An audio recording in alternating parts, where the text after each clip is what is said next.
Welcome to the Talking Poem Podcast. I'm your host, Charlie Green. On each episode, I invite a guest to bring in any poem they'd like to talk about for any reason. We'll talk about what excites us, what delights us, maybe what frustrates us, and we'll follow the poem and the conversation wherever they turn. Afterward, we will have a little bit of silliness because I can't help myself. Today, I'm delighted to have as my guest Amit Majmudar. Amit is the author of 4 collections of poetry, including 2020's What He Did in Solitary. A 5th collection is scheduled to be released in 2026. He's also the author of 2 books of nonfiction, both from 2023, Black Avatar and Other Essays, which I believe is published with Acre Books. It is, yes. I have a fondness in my heart for Acre because I used to work for the Cincinnati Review, which Acre grew out of. Yes. I'm publishing another book with them in 2024. So I saw that. That's the Great Game, right? Great Game, yeah. He's also published 4 novels, most recently 2022's The Map and the Scissors, which centers on the 1947 partition of India, and a children's book. And that's not all, but I don't want to take up too much of his time because, after all, he has to get work later at his regular job as a radiologist, which is mind-blowing to me, the publication record and working as a radiologist. They're 2 very different kinds of stress. But Amit, welcome to the show. Thank you so much for being here. Thank you, Charlie. Thank you for having me. So I saw on Twitter, before we get to the poem, that you solicited suggestions for poems to talk about. And you ended up bringing in The Lie by Sir Walter Raleigh, but you seemed very excited by another Raleigh poem, Sir Walter Raleigh to His Son. And I'm just curious why you switched from one to the other, because I was mentally preparing for To His Son. Basically, what was interesting is that I knew that sonnet that was recommended by actually my cousin's son. That was my cousin's son, who is a physicist. And I was also reads Dostoevsky and Nietzsche and everything. And he also reads poetry. So he basically proposed that poem, which I thought very few people knew about. And so I kind of remembered loving that sonnet a couple years ago when I was going through Sir Walter Raleigh's collected poems. And I was pretty certain that I was going to choose that one. But then I was clicking around Sir Walter Raleigh's Poetry Foundation page, and I remembered The Lie, which I also really like. And I also remember there's this other poem called The Lie by Don Paterson, who's a contemporary Scottish poet, which I also love. I can read this one, and I should probably also read the Don Paterson one, because it's actually, I just remembered that one's a great one too, with the exact same title. And so anyway, Sir Walter Raleigh, I ended up settling on Sir Walter Raleigh because I think he's a very underrated poet. And I think that he has this one poem that's like the passionate shepherd to his mistress or something. And like that one's the one that everyone anthologizes, and like I feel like I've read that like a bunch of times. But in his lesser known poems, there's a lot of gems. There's a lot of gems in there, and he also has a very interesting life. You know, I'm going to be reading his biography written by someone named Anna Beer that I found. There's an audiobook of that I'm going to be getting into very shortly. So yeah, I ended up reading a bunch of Sir Walter Raleigh poems, and I thought this one was kind of interesting because it's so musical. And so, it's very worldly, and it has an attitude to it that is not typically found in poetry so much, which is kind of like, tell them off. You know what I'm saying? Give them the lie. Well, I love this poem now. I'm glad that you chose it, because if I read it, it was a long time ago. And so I was very, very happy to read it. And before I ask you to read it, I will just briefly explain the phrase, give you the lie, what that means, only because the way that I learned it is, I think, pretty amusing. I had to read Montaigne for an undergraduate class, however long ago, and we had read of giving the lie. And in the essay, there's not really enough context to understand the phrase. And so when we were in class discussing it, the professor asked if we knew what that meant. And so we all looked blank-faced. And then I was sitting nearest him, so he stood up and he yelled, "I give you the lie!" And he mimed slapping me with a glove. And he said, "Is that clear?" And we all just kind of looked both blank-faced and a little stunned. And then he just had to explain that it means accusing someone of lying.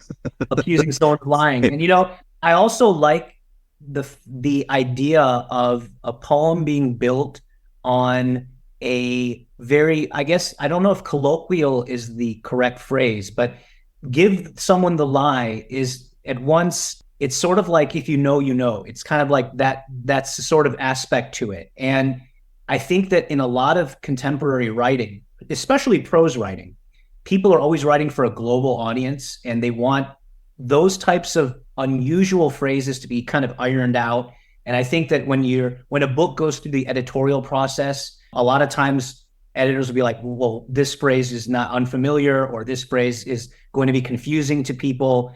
You rephrase it in a way that's more instantly comprehensible. And that has to do with the global nature of the English language and how all those little local idiosyncrasies get ironed out, right? And one of the things I found most charming about this poem is that it's this very, very old phrase that doesn't make sense immediately, to be honest with you. And it's not intuitive. It's not intuitive. It's kind of, if you know, you know, or you have to look it up and find out, oh, that's what that means. And I like how the poem is built on that, because in a sense, it's like 400 years old. But at the same time, there's like a subset of English speakers who know what that means, or understand that. And so that was one of the selling points for the poem, that I like local idiosyncrasies in poems, linguistic idiosyncrasies. I like that a lot. Absolutely the same here. I'll go ahead and ask you to read the poem, and we'll talk more about it, because I have lots to say about what you just said. But go ahead, take it away whenever you're ready. This is The Lie by Sir Walter Raleigh. Go, soul, the body's guest, upon a thankless errand. Fear not to touch the best. The truth shall be thy warrant. Go, since I needs must die, and give the world the lie. Say to the court, it glows and shines like rotten wood. Say to the church, it shows what's good and doth no good. If church and court reply, then give them both the lie. Tell potentates, they live acting by others' action, not loved unless they give, not strong, but by a faction. If potentates reply, give potentates the lie. Tell men of high condition that manage the estate, their purpose is ambition, their practice only hate. And if they once reply, then give them all the lie. Tell them that brave it most, they beg for more by spending, who in their greatest cost seek nothing but commending. And if they make reply, then give them all the lie. Tell zeal it wants devotion, tell love it is but lust, tell time it is but motion, tell flesh it is but dust, and wish them not reply, for thou must give the lie. Tell age it daily wasteth, tell honor how it alters, tell beauty how she blasteth, tell favor how it falters. And as they shall reply, give everyone the lie. Tell wit how much it wrangles in tickle points of niceness. Tell wisdom she entangles herself in overwiseness, and when they do reply, straight give them both the lie. Tell physic of her boldness, tell skill it is pretension. Tell charity of coldness, tell law it is contention. And as they do reply, so give them still the lie. Tell fortune of her blindness, tell nature of decay, tell friendship of unkindness, tell justice of delay, and if they will reply, then give them all the lie. Tell arts they have no soundness, but vary by esteeming. Tell schools they want profoundness, and stand too much on seeming. If arts and schools reply, give arts and schools the lie. Tell faith it's fled the city, tell how the country erreth, tell manhood shakes off pity, tell virtue least preferreth. And if they do reply, spare not to give the lie. So when thou hast, as I commanded thee, done blabbing, although to give the lie deserves no less than stabbing, stab at thee he that will, no stab the soul can kill. Oh, I love this poem. I can't stop going back to the line, tickle points of niceness. Yes, I noticed that one as I was reading it. And I also think like tell arts and schools like that stands as a nice one too for being in the world of, you know, the poetry business. You know what I'm saying? Like it's just great. There's so many ways you can apply individual stanzas of that to different elements of the modern world, I think. What was interesting is as I was, you know, writing up the script for the episode and taking notes, I thought, I'm not sure we need to even give a gloss on this poem which with to his son, I felt there was probably, be useful to give a sort of paraphrase, but the language is so straightforward and still almost all in circulation that other than sort of giving a bit of a gloss just in terms of, you know, it's to some extent scorched earth, it's the church, the government, high morals and virtue, anything that is sort of wrapped in any sort of authority or virtue, even something like wit and wisdom, basically is calling a lie. It's basically one of the more anti-authoritarian poems, of that you can find, where it's basically just blasting it all, it's blasting it all. I kind of like that about it. I like that about it too. And what's interesting is I've been teaching writing classes for so long now that one of the things I say every semester is that rants are really tedious to read most of the time. And this, I think, for various reasons, I don't find it tedious to read, in part because it's not just a rant. Right. But I'm curious about you, what gives it that livelihood. So even though it's anti-authoritarian, it's still so lively. Right. I think that there are a few things that play into that. One is the fact that it's in rhyme, right?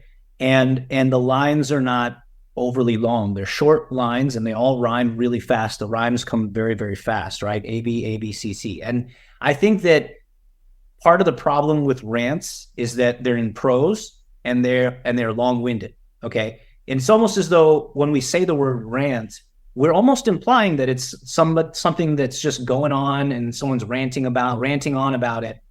And it's going to be in prose, it's going to be long-winded, it's going to be redundant, and it's just going to keep going on, maybe. And I think that with this poem, it's very much a poem. It's unabashedly a poem. I think the other element is that it's not very specific. And so there are rants. I think you really call them rants, even though they're in verse, in parts of Dante, right? Where he goes off against some ruler that you've never heard of, some pope you've never heard of. And to me, at least, to me personally, even when I, look into the history of Guelphs and Ghibellines and I kind of find out exactly what he's specifically referring to, those parts don't really hit that well for me and they don't land for me. And I'm just kind of going to get through them. And I understand that he's a very religious person. He's a very political person. I'm the same way. And I understand that. And at the same time, when we're talking about these political elements or political issues of his day, church issues of his day, it just doesn't travel well through all these centuries. Whereas with this poem, it's not written that much after Dante. It's about, 200, 300 years after Dante, but it's still 400 years from us, right? And nonetheless, this somehow works better because it's more general. He's not naming names. And a lot of times we're taught in writing classes to be as specific as possible and to be, you want to get as much detail. You want to make it very, there's universality in the specific. That's a very typical writing class piece of advice. And sometimes that's true and sometimes it's not. And that's one of the terrible things about writing advice is that it can be wrong or it can be right, depending. I think this poem in particular, because of its generality, manages to survive the centuries intact. I think that's a large part of it. I really like that. In part, there's something about the breadth of it that is so impressive, that it moves from church to state to virtues. And so there's the surprise of finding something in the wit and wisdom. And I feel like the more I spend time with the poem, the more I feel like there's something devastating about it for the speaker. It would be easy to say, well, you're just cynical, you're dismissing everything. But he's implicated in that when he gets to, dismissing wit and wisdom. It's in the form of the poem. And of course, it's framed by, I needs must die. You go forward and do this because I can't. I would die. The body would die. And so there's this kind of helplessness that goes along with it as well. It's not, I feel like it's almost not a rant. It's more an expression of a state of mind. And I think that's one of the things that poems are so good at doing. And so even though it takes the form of basically a flighting of, in the old, there's that term flighting, which is a type of where you're kind of just insulting all these different things, right? You're verbally abusing all these things. He's verbally abusing all these things, but it comes from a state of mind, and that's perhaps why it's so broad spectrum. It's a disillusionment with the world. And that's a very familiar and very poetic, very, with a lot of poetic potential to it. That idea, the disillusionment with the world, it has a lot of poetic potential. And I think that this poem is more an expression of this very, very powerful emotional state and mental state than it is necessarily a specific critique of any of these things, And also that disillusionment with the world, I think in the case of the speaker, is disillusionment with himself. Like when he's running down the arts while writing a poem or speaking in the form of the poem, there is that self-reference, but it doesn't come off as jokey. Right. And at the same time, I feel like, you can relate it to his life, because if I recall, he was a favorite of the Queen, and he had traveled in very, very high circles, right? Very, very esteemed kind of company, royal company, I should say.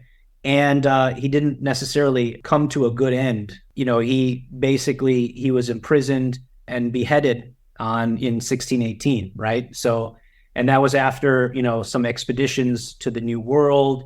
And so I feel like, I don't know exactly when he wrote this poem, but I feel like, if he was beheaded on October 29th, 1618, I feel like on October 28th, 1618, he could have been writing this poem, if that makes sense. It's fascinating that you mentioned that, because there's a lore around the poem, which is, and part of it is there's some debate about whether or not he wrote it, but the consensus is that he wrote it. But there's also this idea that he wrote it the night before he was beheaded. There's no evidence for that, but I was doing a little bit of research and found in an abolitionist newspaper in 1840, which by coincidence mentions my tiny rural town, Cortland, that I live in. Oh, wow. It's headed with the title The Errand. And it also says he wrote this the night before he died. And it's in part to sort of express to abolitionist readers the importance of carrying this kind of worldview against the institution of slavery. I want to come back to the poem. I think one of the reasons I love it too, and feel like it's repetitive but not redundant, the way that rants can be, is that the way that refrain comes in, it's different almost every time. Right. That it is particularized. What's interesting is that I think the idea that everything should be more specific rather than general is mostly accurate, but I find, for me, it's not specificity quite so much as it's particularity. Yeah. And that sometimes that particularity lives in the phrasing. The one that stands out to me is the stanza that begins, "Tell zeal it wants devotion, tell love it is but lust." And this is a bit of a heartbreaking stanza, just to deny something like love. It's almost, there's a moment of kind of self-denial, but "for thou must give the lie." And it's the only time the soul, other than the opening line and the closing, is mentioned. And there's this, we get that kind of variety throughout, but there's this, thou must give the lie, not go ahead and do it. No matter how hard it hurts, right? Yeah. You have to do it. Yeah. And I even like the line is, "tell time it is but motion," is like really, really weirdly profound, particularly in light of what we know about the cosmos, like expanding in all directions at once, the movement of electrons around a nucleus, all these forms of motion, convection, motion of currents. And then also the way that we know that time changes, based on relativity, time changes if you go into low Earth orbit, you age at a different rate. And like all of those things, I just, "tell time it is but motion" is so interesting. One of the other ways that it seems interesting to me is that the Sanskrit term for the cosmos is jagat, which means that which moves. And so it's pretty profound. And I think maybe language is just like that when it's reduced to these sort of like powerful, sort of broad nouns. Like we were talking about specificity, particularity. Time and motion are very, very common nouns. They're very, have a very broad meaning, general meaning, and they're used in many different contexts. But then juxtapose them and then just put 4 words, surround them with 4 words in the line. Tell, it, is, but, all of a sudden it becomes a profound line. And I think that's what poetry can do, where it can take otherwise words that you might not necessarily think have that much potential, and then turn it into "tell time it is but motion." Yeah, that distillation can be so powerful. And I wonder, just, this is pure speculation, but because he had traveled the globe so much, and time and motion would have been experienced in a very particular way and fairly uncommon way in his life, Imagine him sailing. Yeah, you imagine him sailing to South America, right? That's the ocean. And back in those days, it was a long and it's a tough, potentially deadly endeavor.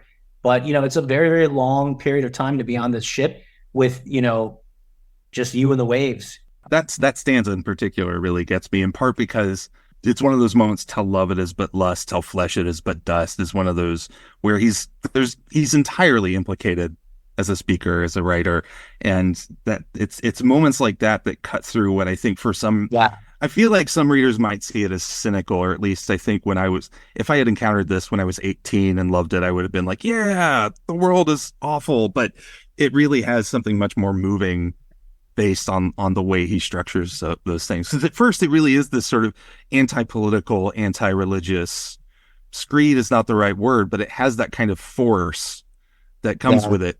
And then as it expands, it really, the emotional tones change so much.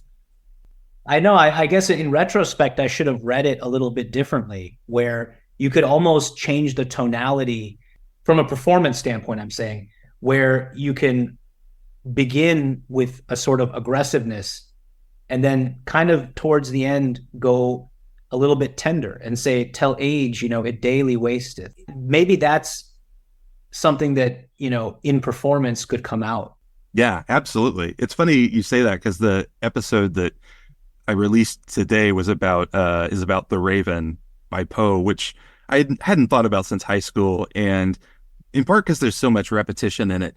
And the more slowly you go through the poem, you hear how much variation there is in a lot of that, of the repetition. That at times early on, it's this sort of fumbling, apologetic repetition. It's like, oh, sorry. And then later on, it's this expression of like fruitless anger. And so it's repetition that really serves different tones and different emotions throughout the poem. Yeah, for sure. I did want to bring in, since I mentioned Montaigne, that I did go back to that essay, and it turns out, thankfully, that unlike some Montaigne essays, is quite short. Oh, okay, yeah. But it made me aware of something. I hadn't thought about the idea of accusing someone of being a liar as tied to a particular time period, of that being particularly charged. But in this essay, just a few excerpts. But whom shall we believe when he talks about himself in so corrupt an age, seeing that there are few or none whom we can believe when they speak of others, when there is less incentive for lying? The first stage in the corruption of morals is the banishment of truth. Well, our truth of nowadays is not what is, but what others can be convinced of, which sounds like it could be essentially used today. And then he goes on to say that men form and fashion themselves for it as for an honorable practice, for dissimulation is among the most notable qualities of this century. And so Montaigne's writing about this as if lying is this relatively recent kind of phenomenon, or at least the way that it is so prominent publicly. I think that maybe that's one of those things where every generation thinks that the past was somehow better. And I feel as though a lot of people, even in our own time, say over the past 5 to 10 years, have become convinced that we live in a time where, truth means less, or truth is manipulated, or this or that. When you look at history, and even how history itself is written, you realize that there's always a narrative being pushed, and there's always selective sources, and there's selective narratives, and the victors write the history and this and that. And it may be part of, and that's part of the disillusionment with the world, right? It's part of the disillusionment with the world where, and I think that in its purest form, that sense has its manifestation in the idea of the Garden of Eden, or in the Indian tradition, the Satya Yuga, which is the age literally of truth, which is, there are basically 4 different ages, and we're in the last one, the most corrupt one. But, and the earlier ones are more virtuous, true, there's more truth, there's more beauty, there's more longer life, and this and that.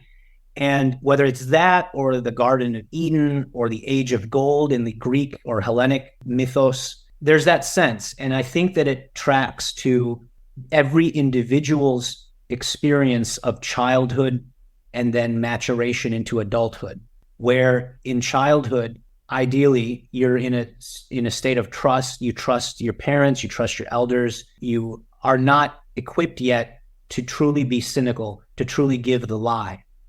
As you grow older, you begin to see all the lies around you. You begin to see the hypocrisies. You begin to see how truth is sculpted and how narratives are built. You begin to see people betraying one another, people lying to one another, people lying to you. And then you think to yourself, what's happening to the world? The world is getting corrupt as I'm growing older, when in reality, the world was always like that. You were just sheltered from it. And I think that experience from childhood to adulthood is paralleled in the larger meta-narratives of time that you see in various mythologies, whether the Indian one, the Hebrew one, the Greek one, even within histories as well, within specific histories. So the late Romans used to look back at the Roman Republic and the early Romans and say those were virtuous men. Those were truly the great Romans. The same way people today look back at the greatest generation, quote unquote, right? Or they look back at the early founding fathers and they say those were the truly virtuous men of yore. When in reality, the sordid reality is that people have been of mixed character for all time. And that has not changed, you know? That's absolutely true. And I think, and I agree with it, that kind of golden ager idea that everything must have been better in the past. I think that that's true. And I also wonder if there's an aspect of seeing the way we experience lies change, makes it feel more intense. So we're in an age where if you point very publicly to a politician lying, you can either ignore it as a politician or you can say, no, it's not a lie. Whereas in the past, that spread differently. And there were different ways that news could, fewer news institutions, less obviously spreading lies. And I wonder if for Raleigh and Montaigne, being at this relative shift in literacy and in ideas spreading a little more rapidly at the beginning of Gutenberg and the press, the printing press. Yeah. Yeah, exactly. And I wonder if that, to some extent, is driving them into thinking that they're seeing it manifesting in a different way, in part because the Montaigne essay, fascinatingly enough, begins with sort of justifying for the 100th time why he's writing about himself as, I'm not I'm nobody, only Right. people who've done incredible things. And he's writing early on, well, these great men of the past, they were all virtuous. And it reads as tongue-in-cheek, as if he knows that, the past greatness is not everything that at times we treat it as. But, it's in part because it's translated into English from 16th century French. It's kind of hard to tell if it's translation or in the original, but there is this kind of note of skepticism about that. Yeah. Anything else you wanted to say about this poem before we turn to the silly portion of the recording? No, let's get silly. Before we get to the game, we do have an ad. Has this ever happened to you? You have a single-minded, murderous obsession with a beast that serves an enormous symbolic purpose. Say, for example, a pesky whale, but no clothing stores know how to suit your style. Are you a grand, godlike man who nevertheless has his humanities, yet no shop sells your fashion? Then come on down to the haberdashery. They have everything you need, from alienated narrators to weapons that can be interpreted as phalluses. Are you tired of overpaying for 2 shoes when you just need 1? We accommodate all piratical peg legs, especially those made of whale jawbone. We'll help you show off your gams. And for all of your shopping needs, the haberdashery has many catalogs. Seize the day and trust the haberdashery, where we will deck you out and at an affordable price. After all, we always have sales. So come on down where we will style you for your murderous revenge. And if you're a little tired and need a boost, great news. Every haberdashery location is right next door to a Starbucks. But it's time for us now to play a game. And today we're playing a game I'm calling Fancy Duds. I'm going to give you the name of a poetic form, and there's a trick. Some of these are real, and some of them are fake. So your job is to tell me which ones are real and which ones are fake. And as a bonus, if you want, you can invent a form for the fake terms just right off the top of your head. You don't have to do that, but it's a possibility. Amit Majmudar. Are you ready to play a game? Yeah, let's do it. All right. Number one, Paradell. Real or fake? Real. Yes, it is. Invented by Billy Collins. I'm not going to go through explaining it because it's so detailed. Number two, Tripsy. The Tripsy. No, false. All right. You're already doing better than a lot of people. I'm finally getting a handle on the difficulty level of the games. They started out either way too easy or way too difficult. Number three, the Baiku. Well, that's a tough one because obviously it's playing on haiku. And is it possible that in the fullness of time, somebody created like two haikus, one after another, and called it a baiku? A haiku about bikes could be a baiku. So I can't rule out that some poet at some point or another has played with the haiku and turned it into this particular form. But I will say that I've never heard of it. So I'm going to say fake.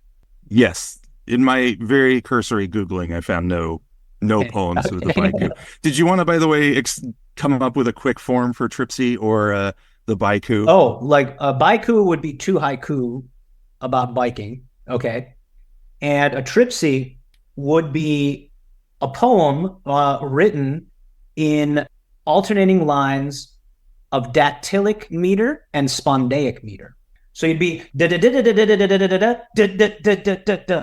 right? So you trip in the second line. Wow.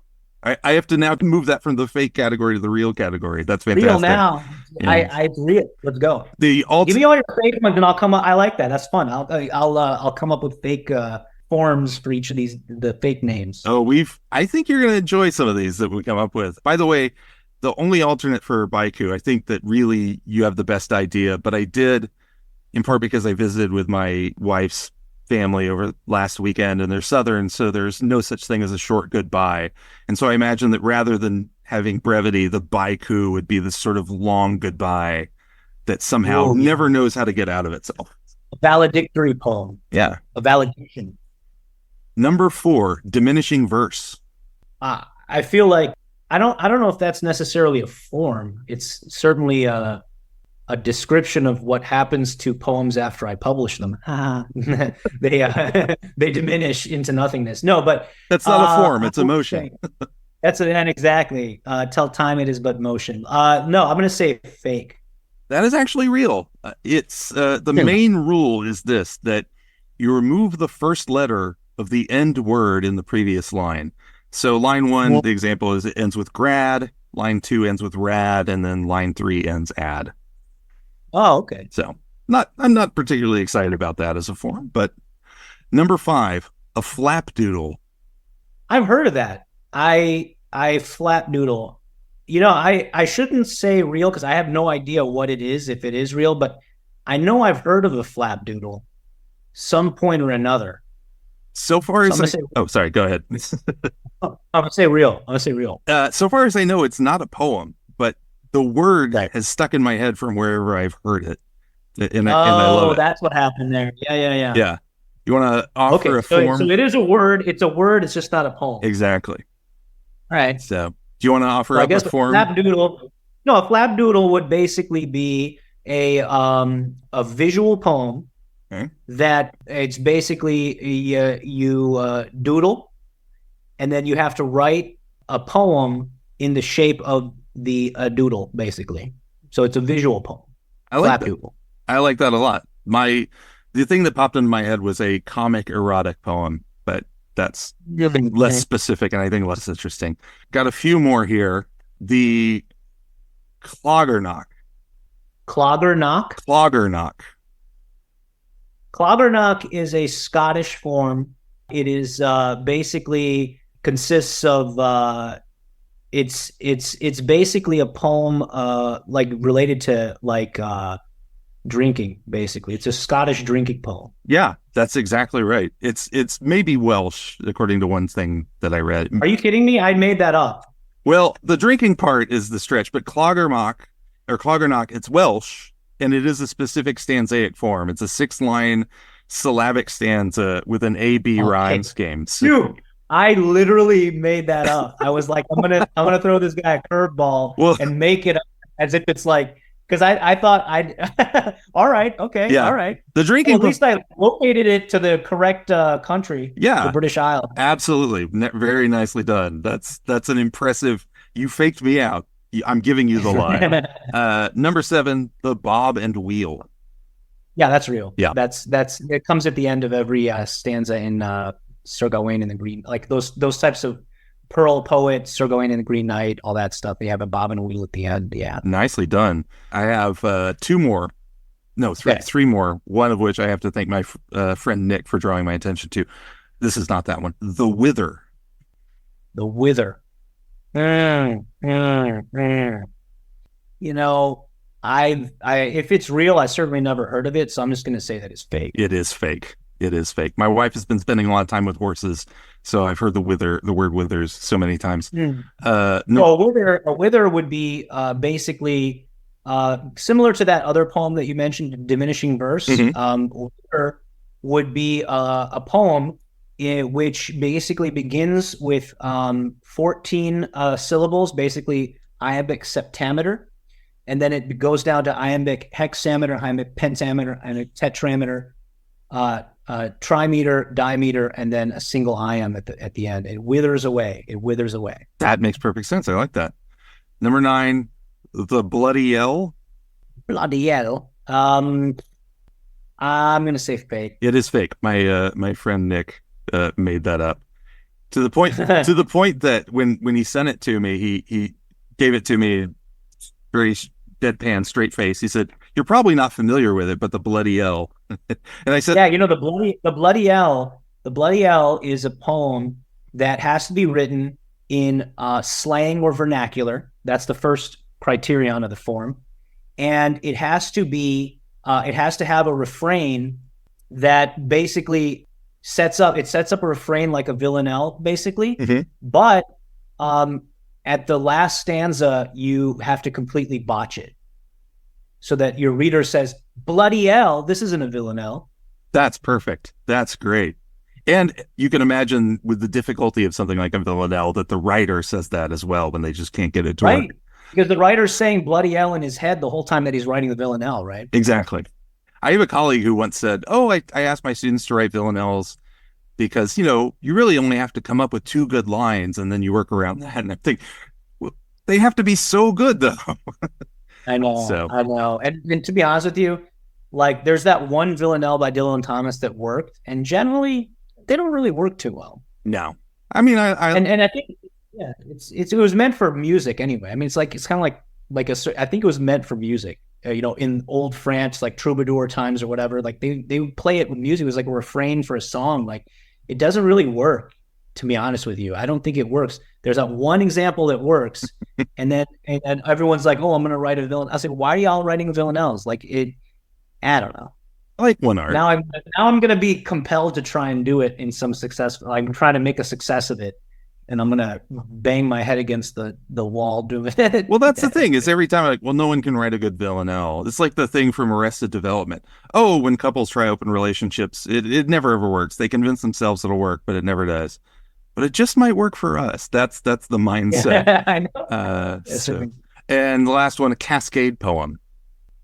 Cascade poem, I'm going to say, ooh, that's a tough one because I feel like I can mentally visualize that right now, although I've never heard of it.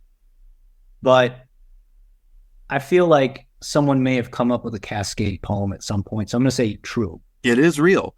Apparently, what you do is you take each line from the first stanza of a poem, and each one of those lines becomes the final line of each successive stanza. So, yeah, okay. Which I find really interesting. But that takes us through the game. Amit, thank you so much for being here. Thank you for having me. It was fun. Yeah. Is there anything you'd like to mention or plug before we go? Well, what do I have to plug? Can I just talk about the books I have coming out in 2024? Absolutely. For listeners. Okay. So I got a book called The Great Game coming out from Acre Books, which is a book of these literary essays, more or less. Some of them are on general topics. Others are on specific writers.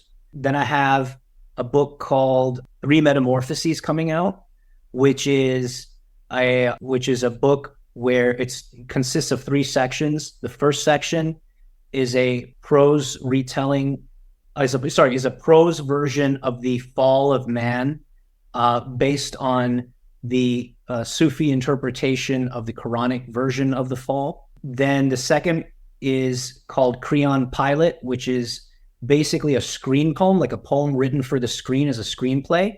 And it's this surreal juxtaposition of the stories of basically the gospel story and the story of Antigone. And its focus is not on Jesus and Antigone so much as Creon and Pilate, and what it's like for them to be in the position of power, having to deal with these rebels, specifically Antigone and Jesus. And then the third section is called Metamorphoses, which is where I take Hindu myths of transformation from Hindu mythology, and I tell them in the way that Ovid told Greek and Roman myths of transformation. Only I do it where every verse paragraph is in a different form and a different type of alliterative verse or triolets or blank verse or this or that, and I vary it each time. Each verse paragraph is in a different form, and that's coming out from Horizon Books next year. And then I have the second volume, and this is in India, but I guess you could theoretically get it from Amazon. I have the Book of Discoveries, which is the second volume of my Mahabharata retelling, which is coming out in India. The first volume came out this year in India. It's called the Book of Vows. Also next year in India, I have a book called The Later Adventures of Hanuman coming out, which is where I invented 40 stories for Hanuman, kind of in the modern world, kind of after the action of the epic, after the main characters of the epic pass on, and he is immortal. And so he is sort of blessed or cursed, whatever you have it, but he lives on into the future and into the modern world. And so it's all about what kind of adventures that he has after the epic is over and it's just him. And that's kind of written for younger readers, kind of maybe, teenage readers. And so there's that. And then what else? And then I have a poetry collection coming out from my usual poetry publisher, Knopf. They're backed up, so they signed it, but we're gonna release it in 2026, which is a long time to wait. But I got some other stuff that I'm gonna try and send out there, so hopefully 2025 won't be empty, but we'll see. Thank you so much. You've given everyone an enormous reading list and a little bit of jealousy. So thanks everyone for listening. If you do enjoy the show, please subscribe and leave a 5-star rating, and written reviews help the show out a lot. Go have a great day, read some poems, pet some dogs, and support striking workers wherever you find them. And give the world the lie. And I should have added that. Say that at the end. You should say that at the end. That's true. And give the world the lie. So there I have it. I can edit it into. There.